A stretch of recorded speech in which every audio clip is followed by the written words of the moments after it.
Hey folks, sorry for the late video this week. I've had a long week and just a lot of things going on that are wrapping up. Actually, this week we have Romantic Times Convention coming up here in actually tomorrow as a matter of fact. And I'm going to be showing up to see some friends of mine, have some dinner with them, talk writer stuff, and just have a good old time getting to actually connect with the people I speak to online most frequently. It'll be a lot of fun.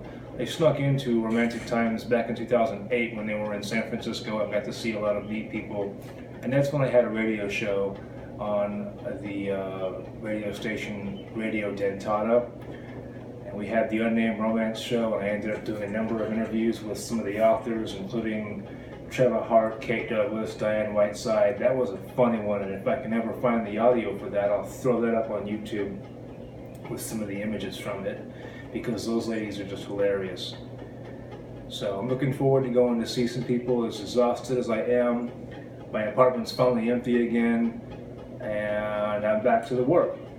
This week, I wanted to cover, glass of tea, I wanted to cover 5 tips to create a better hero. And this is pulled, not effectively, but pulled from the male point of view class that I teach every couple of weeks or so for one of the various RWA chapters, or for savvy authors occasionally. And if the mood strikes, then I'll teach the class on my own private loop and charge a bit more, because it's just me having to do all the advertising, etc., etc.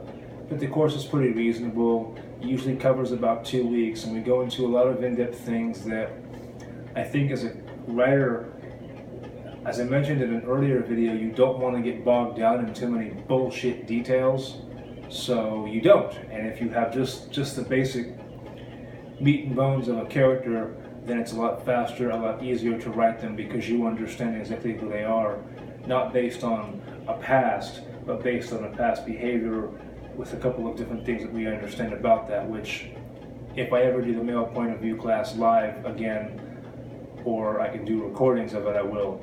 But right now, let's dig into our 5 traits that I've listed here.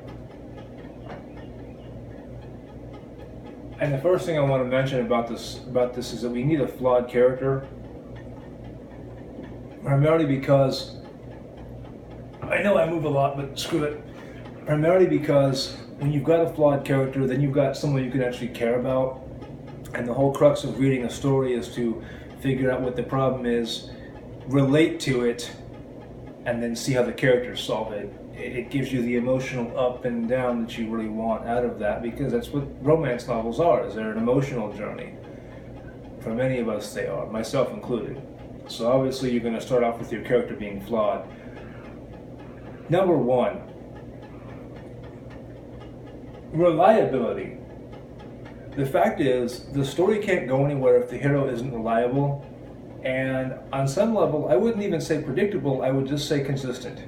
He's got to have that same behavioral pattern from scene to scene to scene, the difference being over time his behavioral pattern shifts or grows, and that's actually a really big importance and distinction. We don't want him changing. That's bad.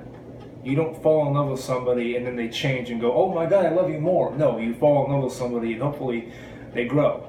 So your character's got to be reliable. The second thing to make a better hero is he's got to be intelligent. But unless you're writing a rocket scientist, or you're writing a really high, like a special ops kind of character, that intelligence is going to relate to their field and the plot. So one of my stories, Stalker I think it is, my character is kind of lazy, knows a lot about different things, primarily in the kink world, and a lot about things in real estate, because that's where he keeps making his money. And I promise he's one of the last few billionaires that all right, or rich alphas that all right. But he needs to have a modicum of intelligence. You'd think it's common sense, but some of the stuff that I've seen by some of the authors I've seen over the last several, at this point almost 2 decades, you'd just be surprised. Number 3, the character needs a static trait. Now what do I mean by a static trait? That is a thing that they do repeatedly, a word they use. example that I use here in the actual blog post that I'd written for this was Nucky Thompson from Boardwalk Empire. His aesthetic trait, yes, he's greedy, but that greed manifests itself in different methods or different ways throughout the entire series, and eventually it kind of shifts. And it goes from him wanting to control everything and controlling everything to wanting to do different things with his money until finally he falls in love, and his static trait is trying to keep the peace or placate everybody. Michael Weston in Burn Notice, and I know I'm using old shows, I don't really watch a lot of new stuff right now, but Michael Weston in Burn Notice had a static trait too, always trying to do anything for the right reason. And I say anything, there's a couple things he wouldn't do. Obviously kill somebody was one of them, and he would never kill for the wrong reasons. There's a story behind that, but that's his static trait. Oh, you know what's a good one that's modern? Lucifer. Lucifer's static trait right now, especially if you catch up, if you're not caught up, then the first season and a half, his static trait is he's always a self-centered son of a bitch. I could never do any wrong. Of course they love me. It's my club. Let's have at it. And that static trait sticks around. It makes it interesting. It makes it memorable. Number 4, charm. You ever notice in older Cary Grant films, or sometimes, name is failing me right now. We'll go with Cary Grant because I can't remember Gene's name. But anyway, Cary Grant sometimes played that jerk, but he still somehow managed to get the girl. I don't know what's modern right now where the guys are jerks. I'll give you one. Ash versus Evil Dead. Ash has got his own bit of charm to him. Quite frankly, as I mentioned in an earlier review video, that's Bruce Campbell probably, but still, he's a smart ass, he's a little whiny, he's a little this, a little that, but for some strange reason, and it's not just the chin, you just kind of fall in love with Bruce Campbell's character. He did the same thing in Burn Notice. He did the same thing in the original movies too, probably. That's just a charm. It makes the character likable.